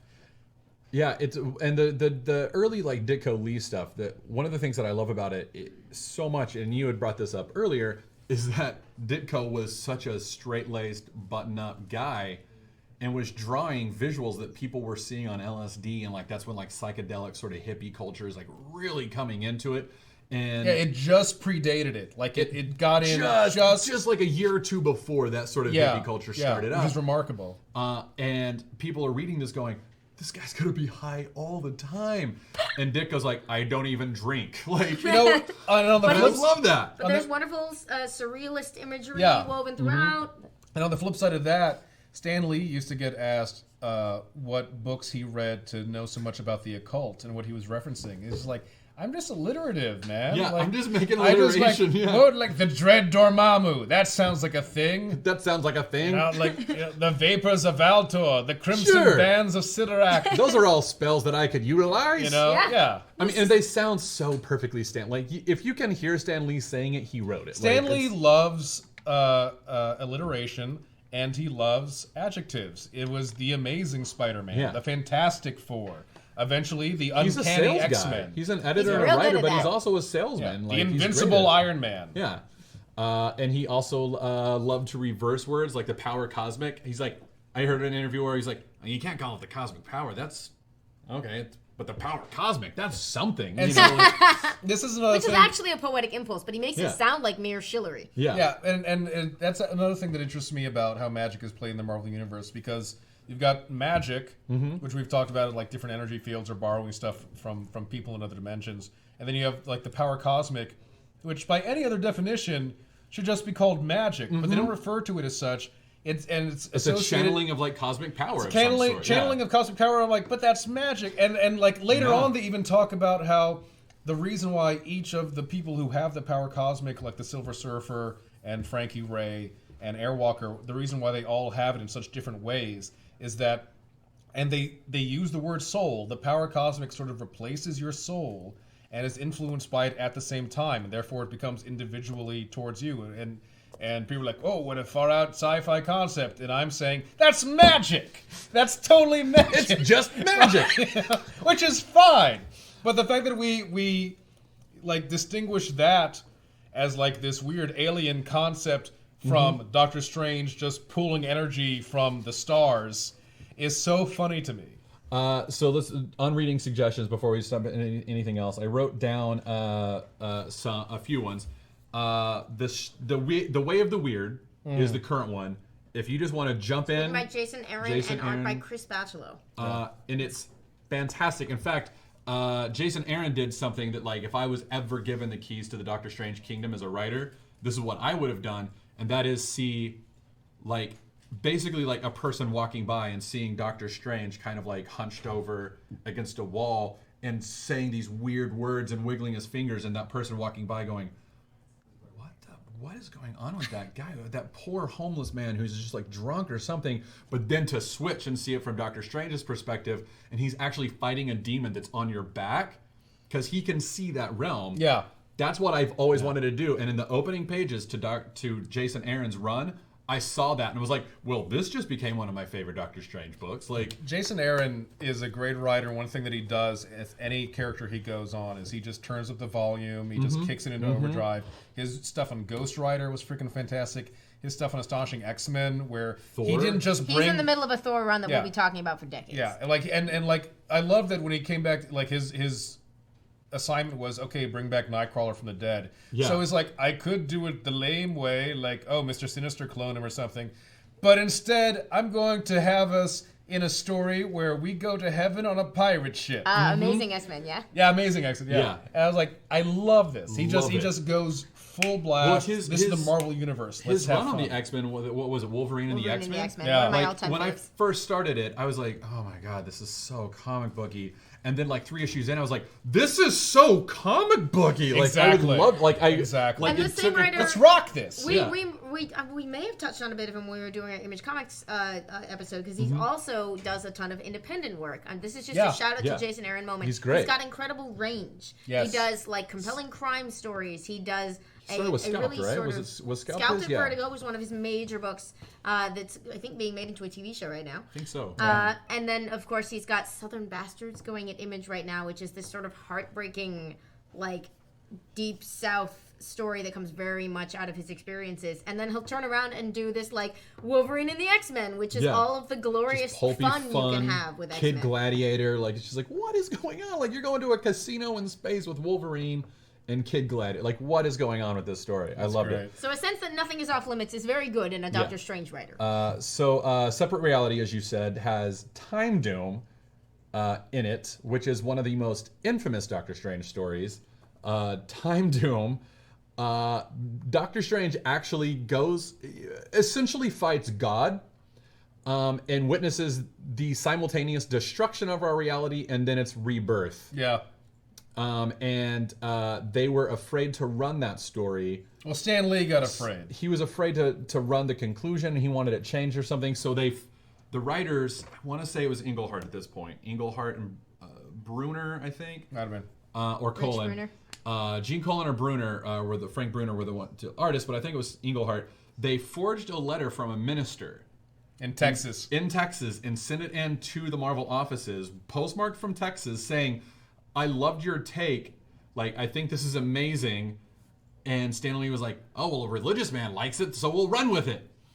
And then they concluded the story. Like, I might be getting that story a little wrong, but like, it's essentially that. Yeah, like whereas DC will have characters who are angels and literal agents of God show up, Marvel, at least until like the last 10 years, has really been careful that they're still in more of a, we don't know if God exists or whatever. Like, and we're not going to say that one way or the other. Like the living Santa shows up sometimes, but like- aside from that, right, like the living tribunal like speaks for one above others. What does that mean? It doesn't matter. Yeah. And like there are things that might have influenced religion or maybe not. Yeah. Mephisto might be the biblical devil, or he might have taken advantage of the myths about it, or he might be the inspiration for the myths. We're not going to tell you either way. It doesn't matter. It doesn't matter. It doesn't matter. So in Time Doom, it's just two issues. Doctor Strange discovers that Baron Mordo has discovered stolen a book of Cagliostro from a gypsy woman and used it to go back in time. This is actually kind of featured in the movie a little bit, not much, but a little bit. And Doctor Strange goes back in time, chasing Baron Mordo, discovers this sorcerer named Cagliostro, who's writing his book. Which is a real person. Which is a real person. Turns out Cagliostro was actually a sorcerer named Sisa Neg from the 30th century, where they've discovered that sorcery is actually a real thing. I forgot about Sisa Neg. Which is Genesis spelled backwards. Genesis spelled backwards. And they discover that somewhere from this century to the 30th, they discover that magic is real and everybody can use it. But the more people use it, the more it depletes the pool of possibilities. So Sis Neg wants to go back in time to make it where no one can use magic except for him. And the further back in time, the more power he gains, and they go all the way back in time, and he destroys the universe. It's wild, insane. And then Doctor Strange and Baron Mordo since they were there, they're the only two people who know that happened. Right. So Doctor Strange, and Clea have this weird, when Doctor Strange starts back in Strange Tales, or Doctor Strange Volume 2, they have this weird relationship because Doctor Strange keeps freaking out at the fact that she was destroyed and then reborn, and he knows that she's not necessarily a facsimile, but she's not the original Clea that he fell in love with, and it is weird. It is so weird, and he, goes back in time, and she and Ben Franklin have this weird... encounter. When and where is this one encountered? Somebody tweeted that at us, I think. This is the beginning of Strange Tales. Actually, I think I wrote it down. You tweeted it. Or not Strange Tales. 3 or Doctor 4. Strange. I think it might be. It is Doctor Strange Volume 2, number 18 by Steve Englehart and Gene Colan. Okay, we I talked actually have before pictures about of it. volume. Volume is a loaded word in comics. It means two different things. It can be confusing. If you are reading a series of collected editions, where it's book 1 of the story, book 2, the first chunk of the story, season 1, season 2, season 3, or the next 6 months at a time, you'll be saying volume 1, volume 2, volume 3. So when we say that there are 3 volumes of Jason Aaron's Doctor Strange out, that means 3 collections have come out of Doctor Strange by Jason Aaron. But when we say Strange Tales Volume 2, what we mean is the second time they decided to have a comic called Strange Tales, after the first one had been canceled. the first one ended and hadn't been published for a while, they wanted to be able to keep track when someone's looking at do I have this? Do I not have this? What did we publish? It's a little bit easier if you go, all right, well, this is the second round for this title. It's Volume 2 of Strange Tales. I'm probably going to repeat this one every couple of weeks just because it does come up a lot. The other way to say it is talking about an issue number, a specific issue number within the run of comics that is known as Strange Tales Volume 2. And that could also be said the 1974 Doctor Strange run. Yeah. Because it started in 74 and went to 80 something, the mid 80s, yeah. How much time do we have? Because I'd like to get 30 minutes, yeah. Okay, cool. Yeah, we're good. We Okay, have awesome. Tons more questions. I just want to make sure we get everyone. We're not going to get everyone. Well. You guys are great. Let's see. We've got Are you saying that, or did someone say that? That was her. Oh. You guys are great. You guys are great. You're in this tablet. You don't know that, but you are. The Sizzler sounds like a steak restaurant. Piper's Twin says. I think it's a compliment. I think they mean that you sound delicious. Okay. Oh, I'll take that. Favorite Doctor Strange team up from Adam Pearson. These are gonna have to be lightning rounds. I always like him with Spider-Man because it was fun in the early days of Marvel that all the Jack Kirby characters went off and became the Avengers, and all the Steve Ditko characters, which was mainly Spidey and Doctor Strange, went and were just the weird dudes in New York and had their own thing. And I also liked it because Spider-Man is sci-fi but not Fantastic Four or Iron Man level sci-fi. Yeah. All you have to believe is that he got mutated and that he's smart enough to make webbing. You don't have to buy into Tony Stark's idea of he made cold fusion. Yeah. And so I like him with Doctor Strange because also he's a character who can take it all in stride. We're fighting a demon? All right, Doc. Yeah, we can here. do it. I love the early, the very first run of Defenders where he was teaming up with Namor and Silver Surfer and Hulk because they are all the most OP characters in the Marvel Universe, so overpowered. So to have all of them on a team is ridiculous. Yes. None of them got along. Yeah. And I love it. Was the non-team. Yeah, it was the non-team. None of them wanted to be a team. Hulk was always leaving it. He hated everybody.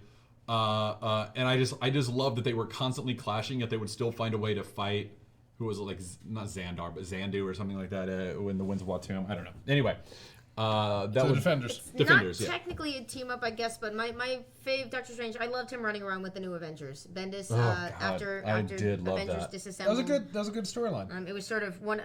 For me, it was the first time I really saw him hanging out with a team like the Avengers, even if they were sort of the alternate Avengers at the time. And it's an interesting balance because he does bounce off of other people in very different ways. That the very, very, very last issue of Bendis's New Avengers run almost made me cry. Like, it made me teary-eyed, legit teary-eyed, because You got a paper cut? yeah, because I got a paper cut on my throat. It was a nasty. Oh, it was weird. how? I'm just You kidding. were like, comic! Comics. Oh, get at me. That's not how you read, Matt.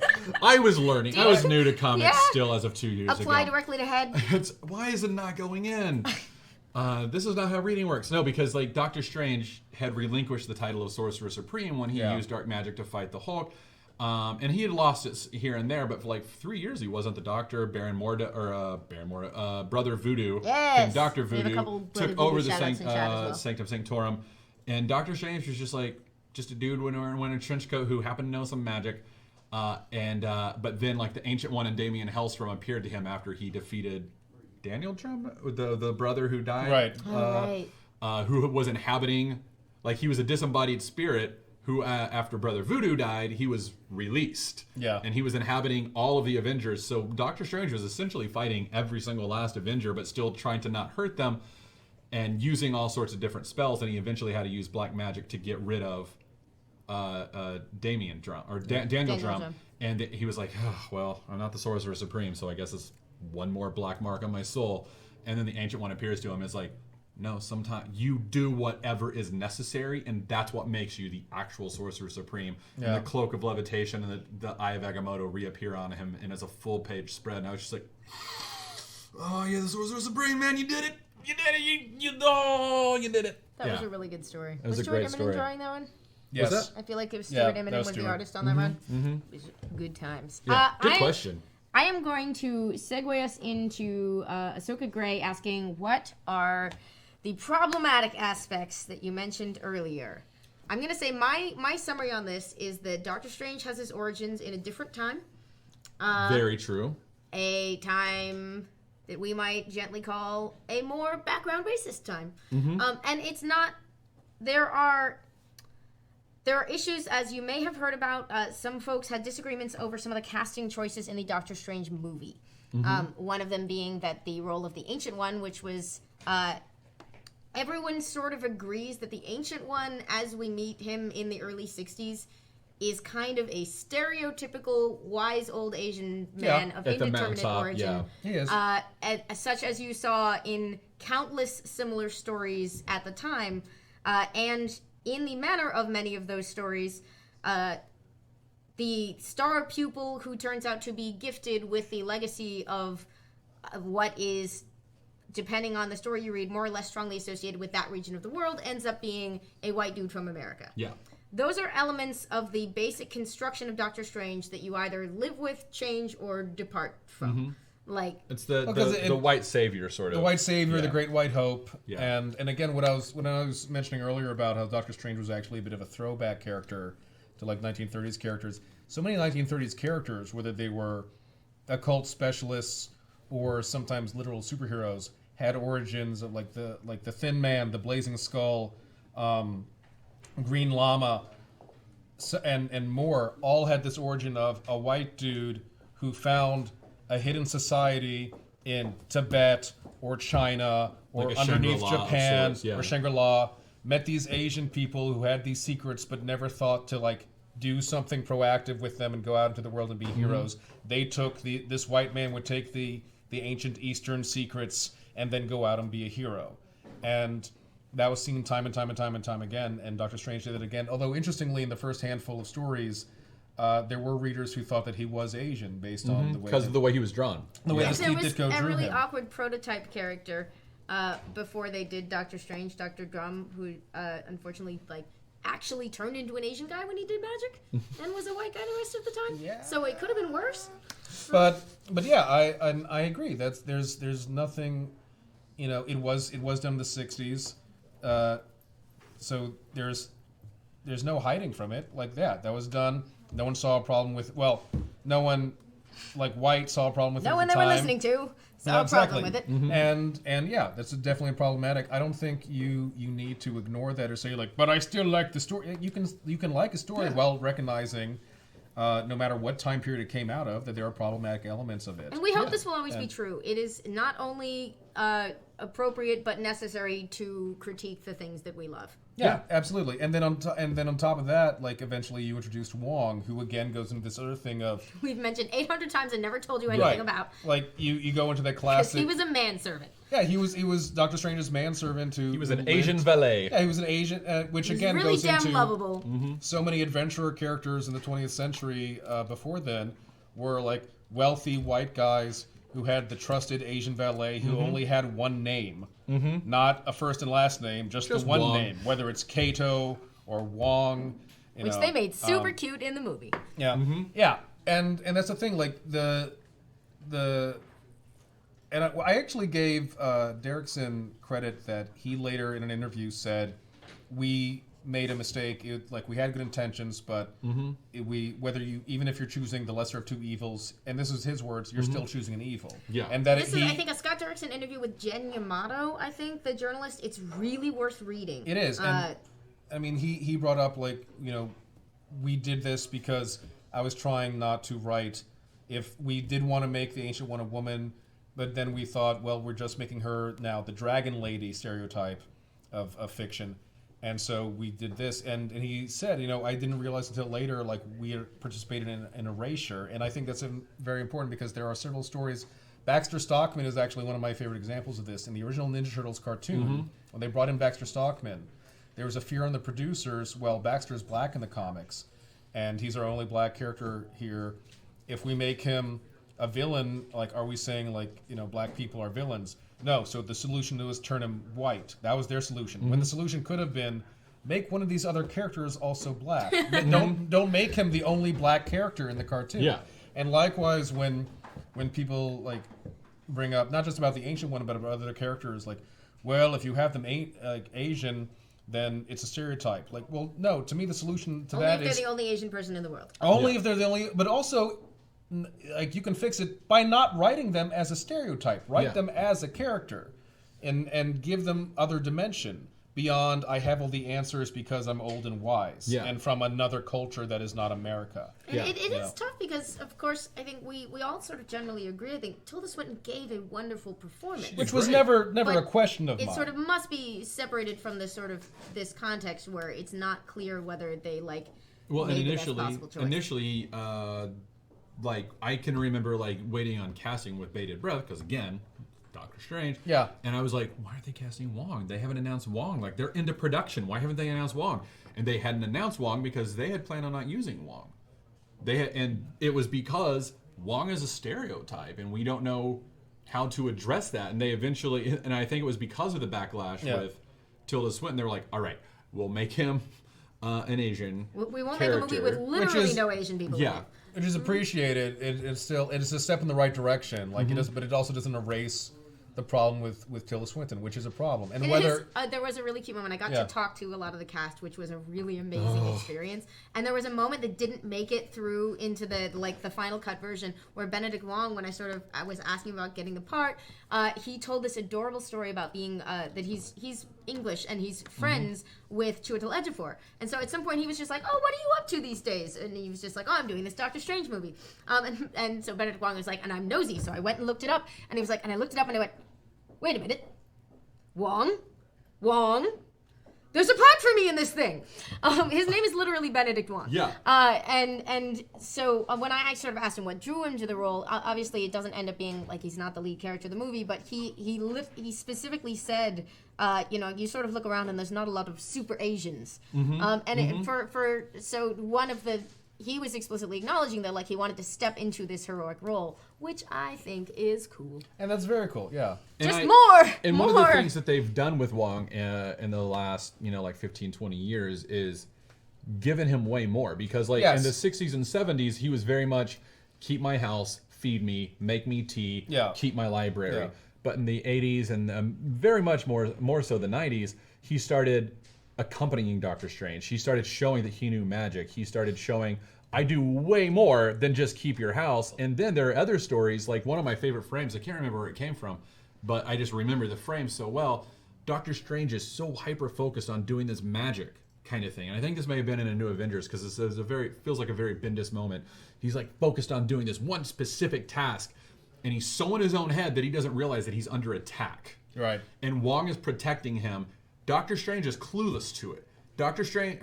Wong is just behind him being a badass. I think this may happen in The Oath as well. I think it does. Is this in The Oath, maybe? Yeah. A similar thing happens in The Oath. Probably happens on a daily basis. Come on, so. guys. And then like it cuts to like Doctor Strange turns around. He's like, "Is everything okay?" And like Wong's dragging a body behind him. He's like, "Yes, everything's fine." And she's like, "What?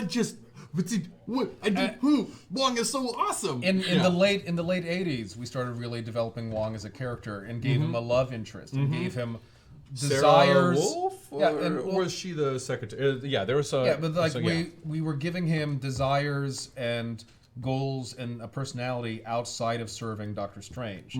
And that made him a character. Yeah. It's actually not that hard to subvert the stereotype, role. The As same long way, as like if you give them an actual character, Right, instead exactly. of depending on their race to define it. Right, like having an Asian American be a martial artist is fine if they're more than just the martial artist, if that's not the defining trait. It might be their biggest skill, and it might be something that they really love. But, you give them personality outside of that. Like, the fact that Wong listens to music in Doctor Strange is great. Is a great thing. Like, it gives us something to him beyond stony-faced librarian with only one name. And it subverts your expectations in a small way, which is always a good thing. One last thing about Wong. Yeah. I love what Jason Aaron did with him in The Way of the Weird. Yes.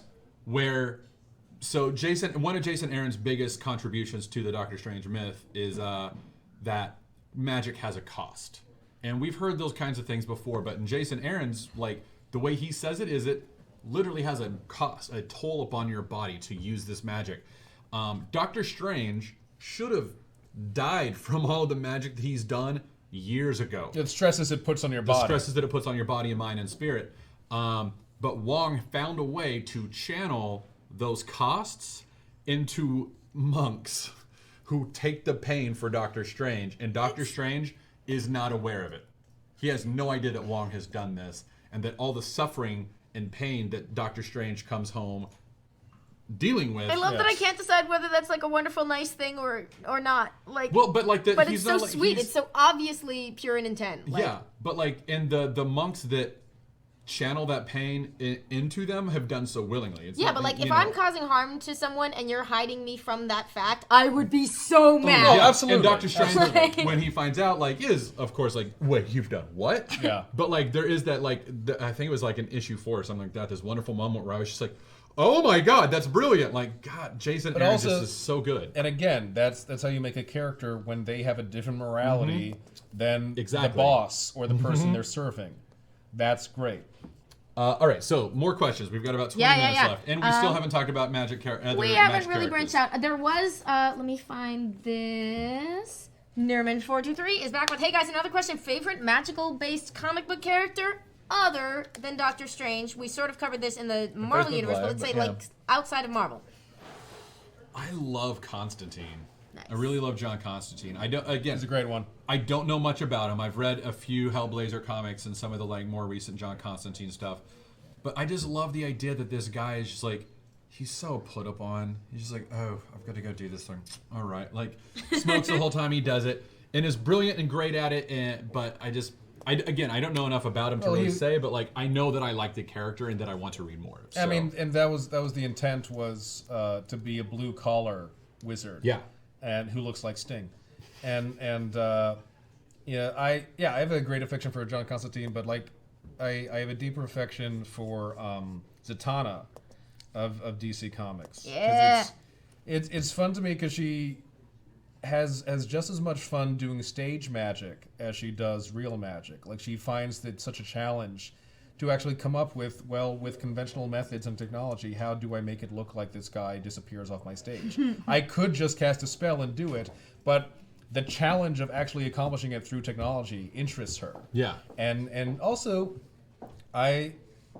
you don't see a lot of sorcerers who necessarily dig their powers and enjoy the showmanship of it. Zatanna does. She is a showman. she's a performer, you know, and I love that about her. I think she's really fun in that end. Then you go into that she, like many DC Magic users, has a tie to Atlantis. I think is very cool because in DC Comics, Atlantis was a focal point of Earth's magic, the biggest focal point, and the people there sort of evolved from Homo sapien into Homo magi, and all had this like essentially genetic structure that allowed them to access magical energies. Is this pre-crisis, post-crisis, or both? Both. It got expanded on more post-crisis as a way to like finally connect all these magic users. So like Dr. Mist was now said to be from Atlantis, and Arion was said before that. But so when Atlantis sinks, the survivors go out and spread among humanity.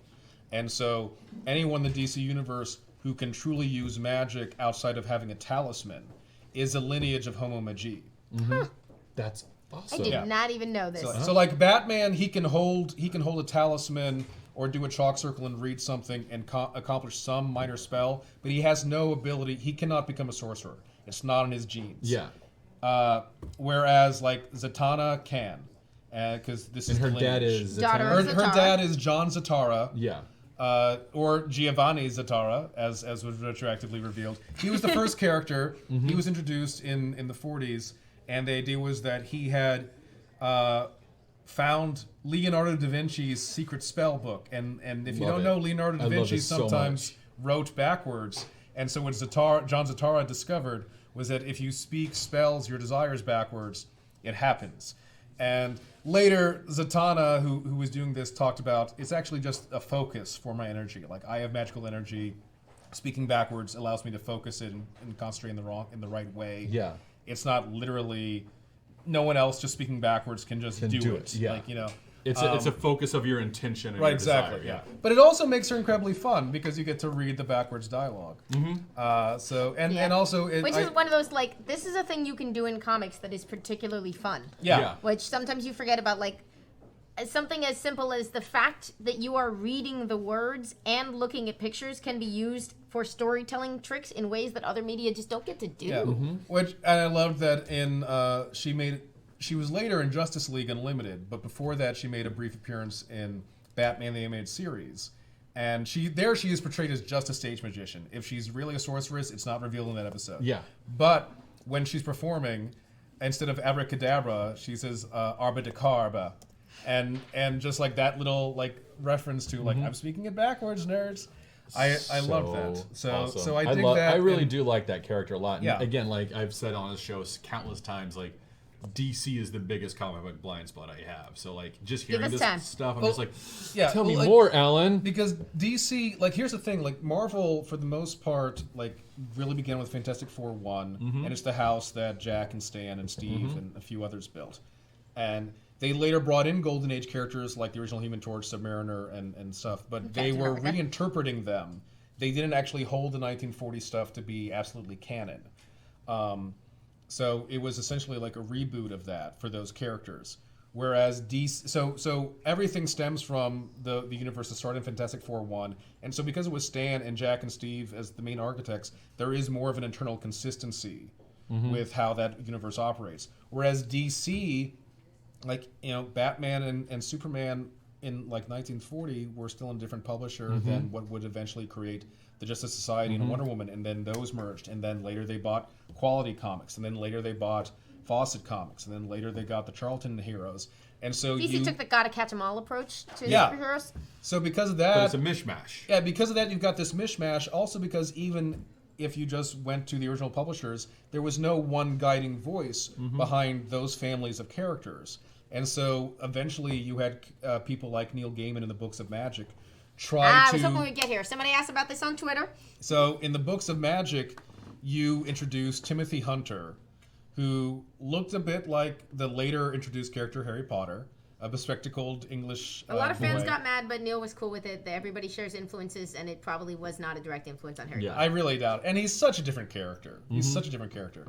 But Timothy Hunter is fated to be the next sorcerer on the level of Merlin. And so he's approached by 4 mystic characters who had been in DC before but hadn't really interacted much with each other. And Neil brought them together and revealed, actually, these 4 guys talk a lot. And because he liked the visual of it, Do you remember the Phantom four? Stranger, John Constantine, Mr. E, and Dr. Occult, who is the first published character by Siegel and Schuster before years later they introduced Superman. And all of these guys, at that time at least, Phantom Stranger later went back to a cloak, but at that time, he, like those other three, wore a trench coat. And so John Constantine loosely referred to them as the Trenchcoat Brigade. And they basically went to Timothy Hunter and are like, so here's the deal. You're going to grow up to be a powerful wizard. Maybe, if you choose magic. So we're just here to make sure whatever you choose in the future, you have an informed choice. And so they took him on a guide through magic in the DC universe, basically. And John Constantine, like, and Phantom Stranger and all, they show him that, oh, these characters talk about drawing power from the Lords of Order and the Lords of Chaos. And that is one source. And then Zatanna here speaks backwards and draws on, like, energy around her and her own internal energies. And don't ever use your real name. Like, come up with something to call yourself. Like, John Constantine indicates my name might actually not be John Constantine. That's awesome. And Dr. Occult is very upfront. Like, I'm not actually, like, named Dr. Richard Occult. Like, and as opposed to Stephen Strange. But Somebody asked if he wasn't a doctor, would he just be Mr. Strange? Yeah. Yes, he would be. Yeah, Dr. Stephen Strange. Yeah, and you've got Though Dr. perhaps it's pronounced Strange. But yeah, like it's this great miniseries that if you're not familiar with the magical stuff of the DC universe, it's fine because Timothy Hunter isn't either. Mm-hmm. So a lot of people read it completely separately from how many issues is it? There's 4 issues. That's it? Yeah, it's in just one a trade. miniseries. There were later books of magic series and miniseries, but the original miniseries is 4 issues by Gaiman, and it's a marvelous thing. And it also approaches that part of magic is how you interpret it. And what you're doing. So, like, they encounter... There was a supernatural character in some DC comics called Dr. 13, who was a ghost debunker. And at one point, Constantine and him encounter each other. Yeah. And and Timothy Hunter brings up he's been learning about magic, and Dr. 13 is like, I've been investigating this for, like, over a decade, Everyone I found, and logical explanation, there's no such thing as magic. And Timothy Hunter, and he leaves, looks at Constantine like, so what's that about? And Constantine's like, he doesn't believe in magic, so he's never going to see it. Like, that's how the world works. Oh, that's awesome. It's like, this is how, like, if you open yourself to magic, even if you don't decide to, like, study it as hard as you should to become as powerful, like, you can't unsee it. You are now going to be, and because you see it, other things are going to be able to see you. Yeah. Like, you enter that world. Oh. And right now this. You're, this is so fun. It's Neil Gaiman. Great, He's pretty good with magic. It's a great Speaking of, American Gods trailer dropped today. And the first issue of the comic book adaptation came out in stores today. Really? Mm-hmm. Huh. Well, speaking of magic in comics, we've got a little bit more than we did a week ago. Oh, I love Neil Gaiman. Also, Dr. Occult, who I mentioned earlier, is significant because in one of his early adventures, he has to put on a magical cloak to fly. And he basically gets shirtless, and they paint this sigil on him that looks suspiciously like the Superman symbol that would appear a couple years later. Nice. Good job, Siegel and Schuster. So Test that Siegel idea. and Schuster were testing that out. That's awesome. All right, what other questions do we have? I love... Where's this little heartbreaking question? After finding magic, Catmandu 2000 asks, were Doctor Strange's damaged hands ever improved as he originally hoped to do? They've dabbled with it, like improved, not healed. Improved, not healed, but they've also implied a few times that they were like in one story. I think they weren't actually ever damaged. The Ancient One actually tricked him or something like that. I can't remember. Somebody else also asked who's more manipulative, Professor X or the Ancient One, and now I'm thinking toss-up. I still say Professor X. Professor X. Professor X. Definitely Professor X. Yeah. I mean, Doctor Strange, the nature of the accident has been retconned a few times. Yeah. Because in one version, he's assaulted by, like, Nightmare. In one version, Baron Mordo actually causes it because he has seen a future where this guy, for some reason, will become a threat to him. Yeah. In another version, he's drunk. Another version, he's just tired. It's all they've changed it a few times. Yeah. And that, I mean, comic books always do that. They exactly. Like a new writer takes over and he's like, early 60s. I think this might be a better idea. Yes. I'm going to write it this way. Yeah. So, trying to be more with the times maybe. So. Question from Quizzical Haddock: how are you today? Name. Great. Great. I'm here talking comics. Like, I'm doing extremely well because I get to talk comics. I love talking about the magical aspect. This is actually, I'm working on two projects right now. One is video game related, and I can't talk about it yet. But the other is an audio play I'm writing that has to do with magical characters. So actually, this discussion is very nice and bringing up some ideas and clarifying some points. And what's wonderful for me is that Alan is one of my favorite people, but we're both so busy we never get a chance to see each other. So anytime I have a chance to, hey, come be on my Marvel show on Tuesday, or come be on this, it's like, great, I get to see Alan, and I get to see Amy. Excuse to hang out with friends. That's what comic books are good for, guys. Yay! So we're doing great. Thank you for asking. Question from Akiba first about the story you mentioned earlier. Yes. Was it Time Doom or Time Dome? Time Doom. Time Doom. You can find it in the separate reality graphic novel that collects that Marvel Premiere 3 through 14. That's also the story where the Ancient One dies, and Doctor Strange first becomes Ageless. Ageless. It's in this comic actually, and the Sorcerer Supreme, and then he later relinquishes that power when he realizes, oh, I'm not allowed to love Clea as the Ancient One. Nah, I'm good. I'm not going to be the Sorcerer Supreme anymore. You know what? Just briefly, as ridiculous and poorly made as it was, the 1970s Doctor Strange movie. Stop. Haven't seen it. Has one point that I really loved, which was when he's giving this power and he's told about all these things he has to sacrifice, like an easy death. He says, do we have to sacrifice love? And the ancient Linmer, the Ancient One, tells him, no, love is part of the universe, and you may be open to love. And I loved that idea. Speaking of love, I want to thank you guys for some love in the form of bits. Star Pilot 6 sent us 300, said, by the bountiful brazier of Balthak, I bestow these bits. Bolts of Balthak. Shanta gave us 100 and said, thank you for the show. The Wednesday Club has instantly become my second home. It is something many of us needed. Welcome to it. Again, thank you. We're so glad you're here. What else? And our Falarka gave us 1,000. Cheers for Wong. Oh, yay! Wong is great. I want to close it out with Read Into Shambhala. It's one of my favorite Doctor Strange stories. Oh. It is a deep, deep cut. Into Shambhala. Into Shambhala by J.M. DeMatteis, who's one of my favorite writers. The Oath is great. Triumph and Torment is great. Separate Reality.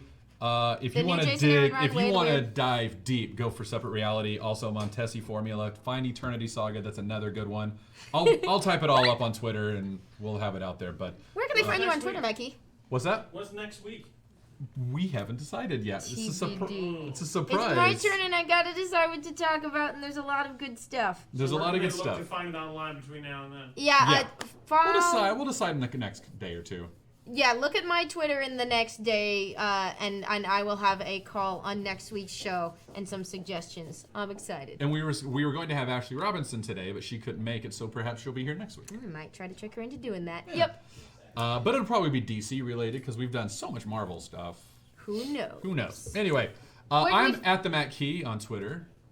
Where can we find you, Alan? Thank you so much for being here. Sure. No, it's my pleasure. You can find me on the Twitter at Sizzler Kistler, Sizzler Kistler. You can also find my book, Doctor Who: A History, the New York Times bestseller, on Amazon and Barnes & Noble, the unofficial Game of Thrones cookbook, the unofficial Spider-Man Trivia Challenge, and the unofficial Batman Trivia Challenge. I also have an article coming out in Wonder Woman Psychology. Doctor Who Psychology is already out, as is Captain America vs. Iron Man, Freedom, Security, and Psychology. And Star Trek Psychology is coming out, so look for those. You write a lot. Yeah. And I'm Amy Dallen. You can find me at Enthusiamy. And next week we'll have Taliesin back, I think. I believe we'll have the full crew back. Yeah, I think Full so. strength. Thank you so much for watching this week. Thank you, guys. Welcome to the Wednesday Club.